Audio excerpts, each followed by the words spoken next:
You know that feeling when something actually goes right.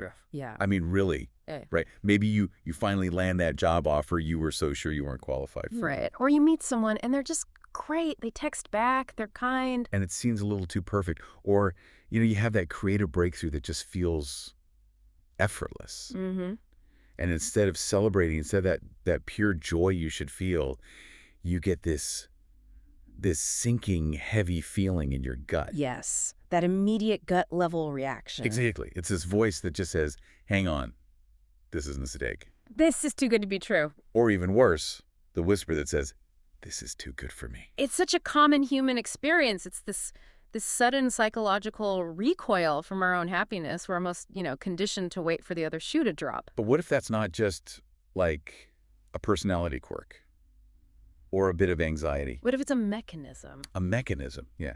Like a structural block in our own minds that is actively pushing away the very thing we've been working for. Actively repelling the success we desire. That is exactly what we are unpacking today. We are looking at why we unconsciously, slap the hand of the universe away just when it's trying to give us something good. And for that, we're going back to a really powerful source. We are. We're exploring William Walker Atkinson's classic text, Thought Vibration, and specifically a chapter that I think might be one of the most important in the whole book, Claiming Your Own. It's a game changer of a chapter. It really is.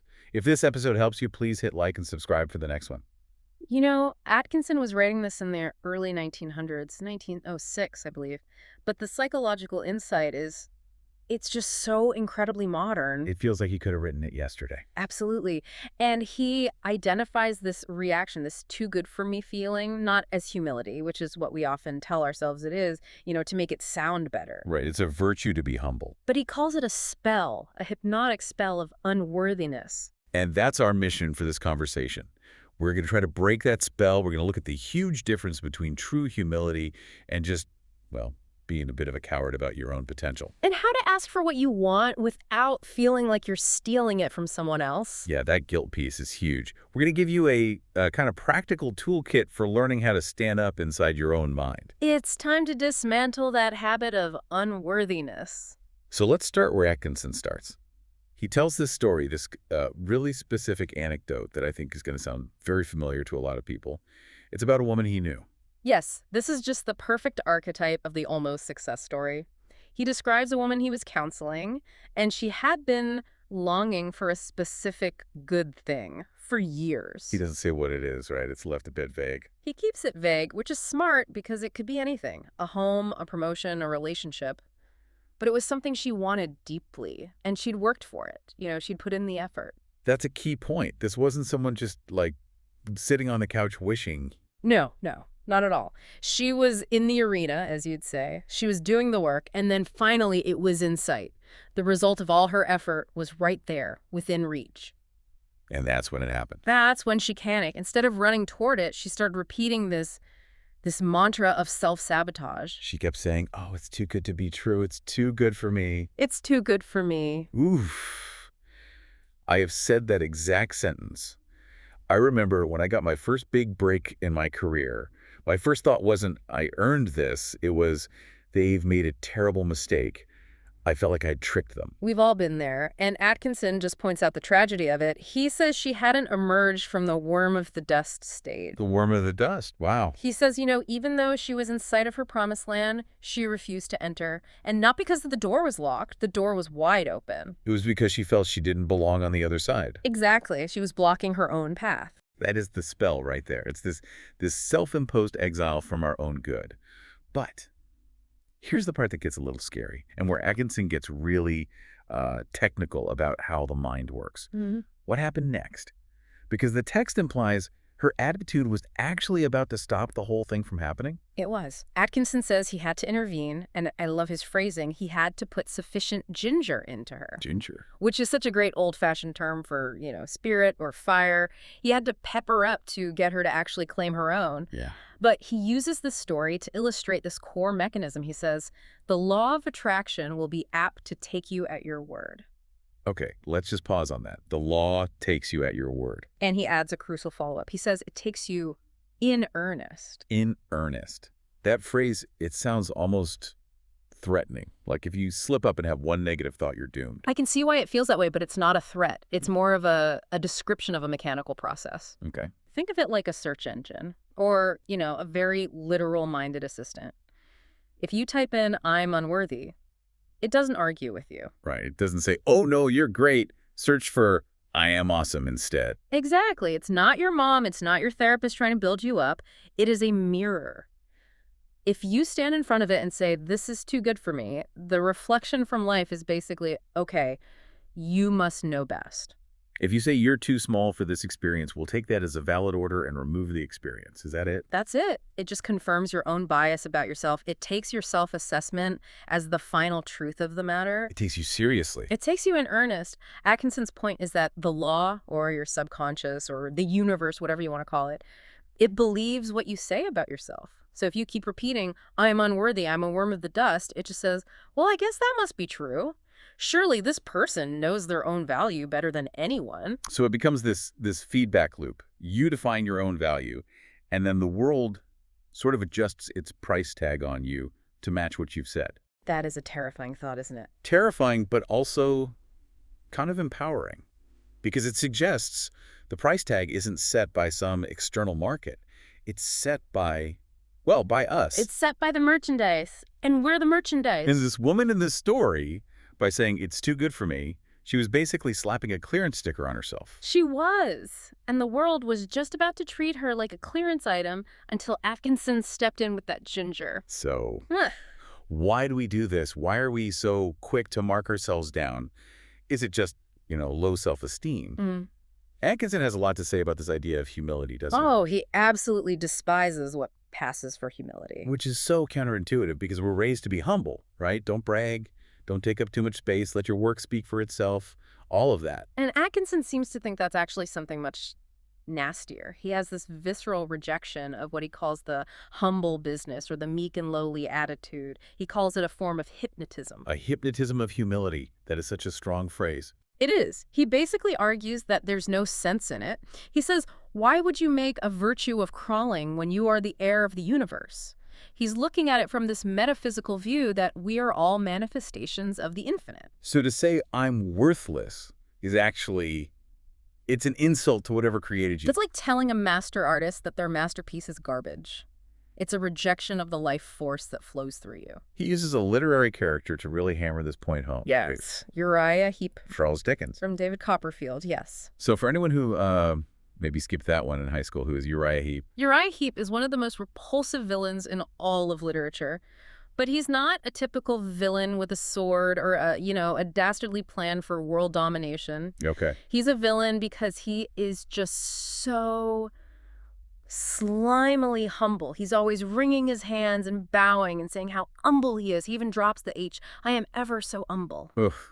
I can just picture it. It makes your skin crawl. It's designed to, because underneath all of that performative, crawling humility, he's a snake. He's manipulative. He's full of envy. He's profoundly weak. And Atkinson uses him as the poster child for this false meekness. It's a mask for resentment and weakness. So Atkinson's big warning is, don't be Uriah Heep. He literally says, remember the horrible example of Uriah Heep and beware of imitating him. He calls it a crawling attitude. And he makes this really important distinction because the fear is if you stop being humble, you have to become arrogant, right? That's the fear. That's the binary choice we think we have. I'm either the quiet, apologetic mouse in the corner, or I have to be the loud, obnoxious guy at the bar who talks over everyone. Yeah, and Atkinson addresses that head on. He says, I do not mean that one should assume a blustering and domineering attitude. He calls that kind of behavior absurd. So the blusterer, the loud guy, he's also weak. In Atkinson's view, he's a self-confessed weakling. That's his term. The bluster is just there to disguise the weakness. Because if you're truly strong, you don't need to shout about it. You don't need to make any noise at all. True strength is calm, it's self-contained. It is the ability to, as he puts it, look the world square in the face. I love that image. Looking the world square in the face. It's not looking down at your feet in shame, but it's also not looking down your nose at other people. It's eye level. It's eye level. It implies equality. I am an equal to the world around me. It's the posture of an equal. Exactly. And this connects so perfectly to modern psychology, even though he was writing a century ago. When you look at the concepts of the active mind versus the passive mind. Which is something cognitive science has really mapped out. Right, and the distinction is crystal clear. The passive mind accepts suggestion. It just takes in whatever the world tells it. If someone says, you aren't good enough, that the passive mind just goes, okay, I guess that's true. It's reactive. It waits for permission to feel good about itself. Whereas the active mind, or what Atkinson calls the I am, it exerts its own suggestion. It claims its space. It operates from a place of volition, of choice, not reaction. So when Atkinson tells you to drop the Uriah Heep Act, he's really telling you to switch your mind from a passive state to an active one. Okay, so we're dropping the meek and lowly act. We're standing up. But I want to pause here on a really important nuance. We're talking about claiming your own. I can hear someone listening to this thinking, okay, but if I just go around claiming things, isn't that selfish? Isn't that just taking things from other people? That is the critical distinction. It's the ethical guardrail of this whole idea. Yeah, if I claim the promotion, my coworker doesn't get it. How is that not taking something? It comes down to whether you believe the world is a place of scarcity or a place of abundance, a zero-sum game. Meaning, if I get a slice of pie, that means there's one less slice for you. Right, and if that's your worldview, then yes, any ambition feels like a form of theft. But Atkinson's view is that you are a manifestation of the whole thing, a child of the infinite. A child of the infinite. So when you claim your own, you're not stealing, you're claiming your inheritance. Okay, an inheritance. I like that framing. Think about it in nature. When an oak tree grows tall and its canopy spreads out, is it stealing sunlight from the sun? No, of course not. It's just using the available resources to fulfill its own nature. It's growing because that is what an oak tree is designed to do. It doesn't apologize for being a tree. Right. It doesn't say, oh, sorry, I hope my shade isn't bothering the shrubs down here. Exactly. So when you claim your own growth, your own happiness, your own satisfaction, you're not depriving the world. In fact, a strong, healthy you is in a much better position to contribute to the world. A withered, stunted tree doesn't help the forest ecosystem. A healthy one provides oxygen and shelter. Precisely.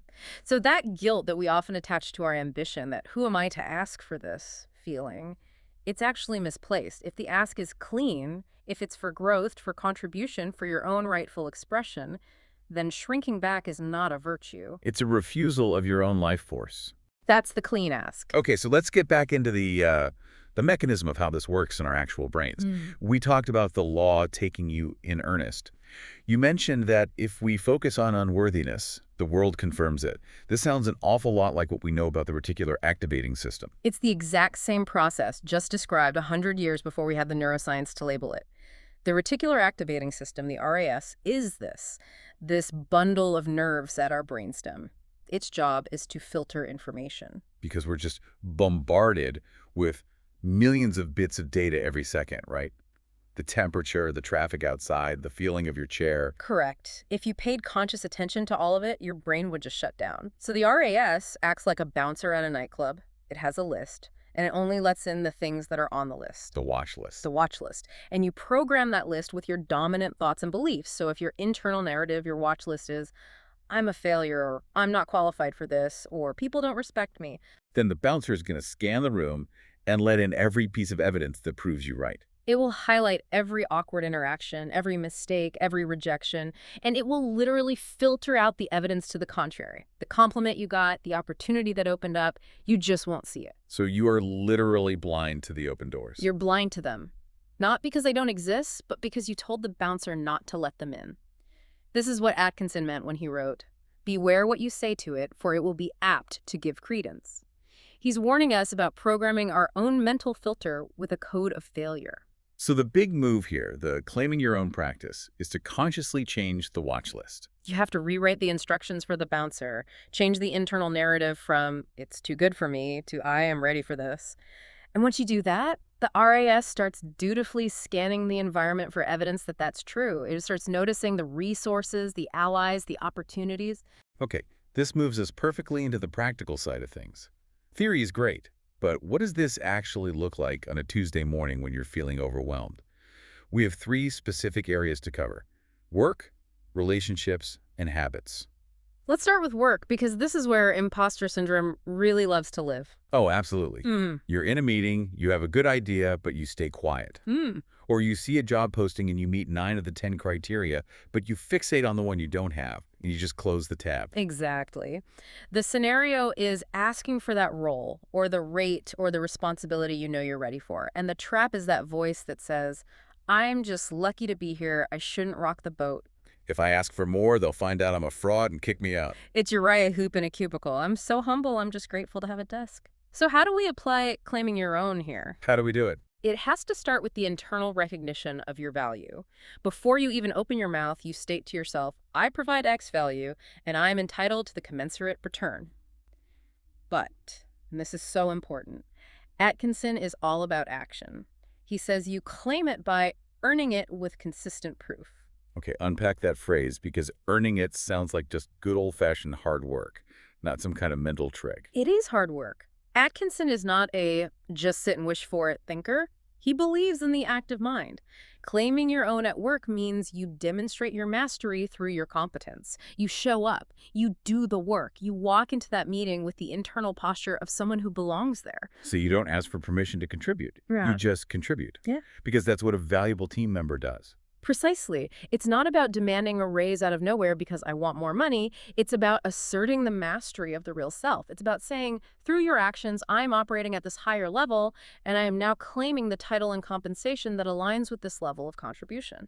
It's an energetic match. Yeah. You can't claim a CEO's salary if you have the internal energy of an intern who's afraid of being fired. You have to embody the capacity first. The internal claim is, I am ready for this responsibility. The external proof is doing the work that proves it. I like that. It reframes entitlement. It's not about what you're owed, it's about what you align with. Yes. Okay, let's move to relationships. This one can be trickier, right?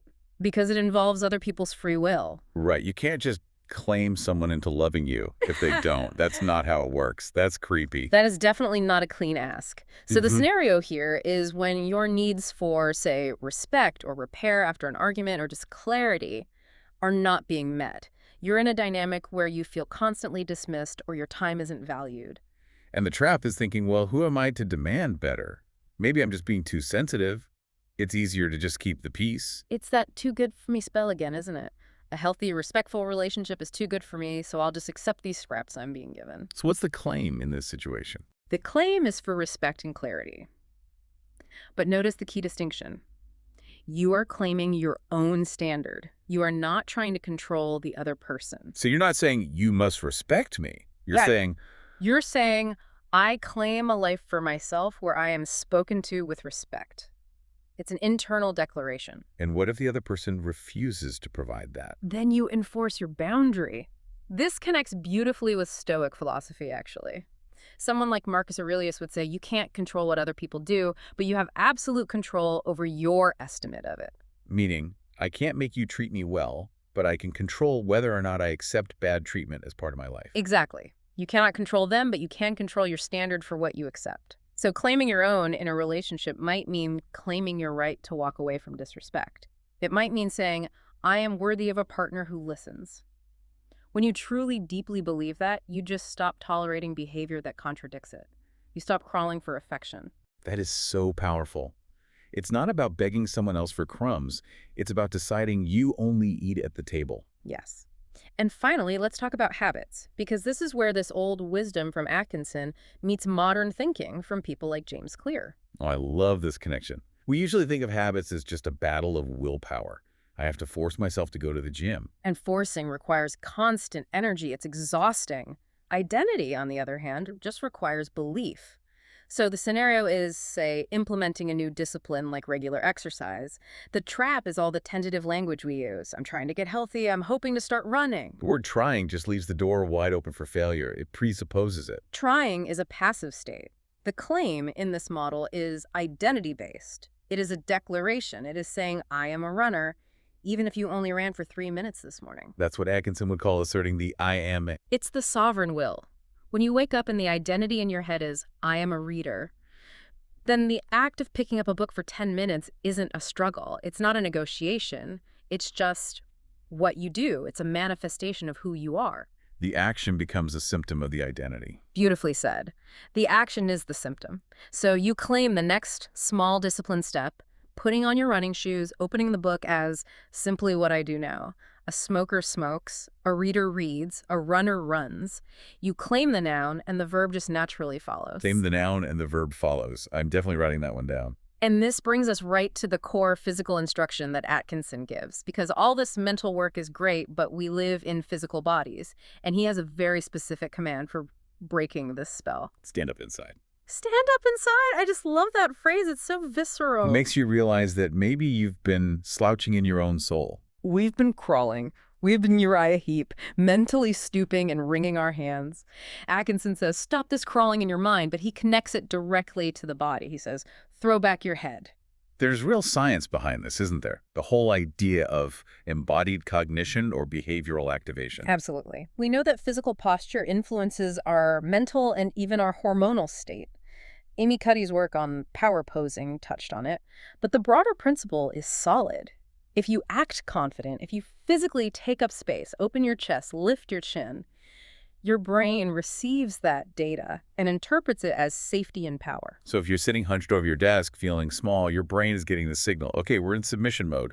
Be passive. You're signaling passivity to your own nervous system. Atkinson is telling you a century ago to consciously signal activity. Throw back your head, look the world square in the face. So there's a sequence to it. First, the internal claim, I am worthy of this. Next, the external posture, I will stand tall. Then the action, I will do the work. And that's what leads to the result. And you cannot skip that first step. You can't do the work effectively if you're still crawling internally. You'll just sabotage yourself. You'll get the result and then immediately say, oh, it's too good for me, and push it away. You have to stand up inside first. Okay, we've gone through the theory, the psychology, the examples. I want to put this into practice for everyone listening. We've designed a short, guided exercise based on Atkinson's work. We're calling it the Claim Your Own Practice. It's a simple mental exercise you can do to start breaking that too good for me spell. It's simple, but you have to do it with real intention. So if you're able to, just take a moment to do this with us. Or you can bookmark this part and come back to it later. Okay. Step first. Name the good. I want you to identify one specific good thing that you want, not something vague like more happiness. Be specific. A title at work, a specific dynamic in a relationship, a state of health. Get it into a single, clear sentence. Like, I want the senior project manager role, or I want a partnership where we communicate without yelling. Perfect. Now, step next, the clean ask. This is your ethical check-in. You need to verify for yourself why this is a clean ask. Affirm that it's for growth or contribution or responsibility. Reassure yourself that this is about you growing into something, not taking something from someone. I want that manager role because I have the skills to lead the team more effectively and deliver better results for everyone. That feels clean. Great. Now, step finally, the affirmation. This is where we use Atkinson's powerful language. I want you to say this, either in your mind or, if you can, quietly out loud. I am asserting the mastery of my real self. I claim this good as my own. I am asserting the mastery of my real self. I claim this good as my own. And here's the final crucial instruction for this. Do this calmly. There's no bluster here, no shouting. You don't scream at a waiter to take your order at a nice restaurant. You just speak clearly and expect to be heard. It's that energy. Quiet, rock-solid confidence. This is mine. I am ready for it. It feels very different from just wishing for something, doesn't it? Wishing feels so passive. Yeah, wishing is passive. Claiming feels inevitable. It feels active. Wishing is, I hope this happens to me. Claiming is, I am the person this happens for. I think that's the whole shift right there. That is the essence of breaking the spell. Wow. We have really covered a lot of ground. We went from that sinking feeling of too good to be true to the slimy example of Uriah Heep, to the neuroscience of our brain's internal bouncer, and then finally to this practice of standing up inside. It's a whole journey, really, from a state of psychological exile to actually inhabiting your own life with confidence. You know, the one thing I'm really taking away from this is that the universe, or life, or whatever you want to call it, it's basically a giant yes man. It's just waiting for us to give it a clear, confident instruction. It takes you in earnest. Yeah. So be earnest about your own worth. I want to leave everyone listening with a final thought to chew on. We so often operate from this assumption that the world is holding out on us, that there's some gatekeeper somewhere whose job is to say no. But what if that's not true? What if the world isn't withholding good from you at all? What if the world is just patiently waiting for you to stop saying no to yourself? What if the door has been unlocked this whole time and you've just been leaning against it, holding it shut? That's a haunting thought. Maybe it's time to just step away from the door. Let it swing open. Stand up inside. Thanks for being here. If you want the full series, check the playlist, and please like and subscribe so you don't miss the next episode.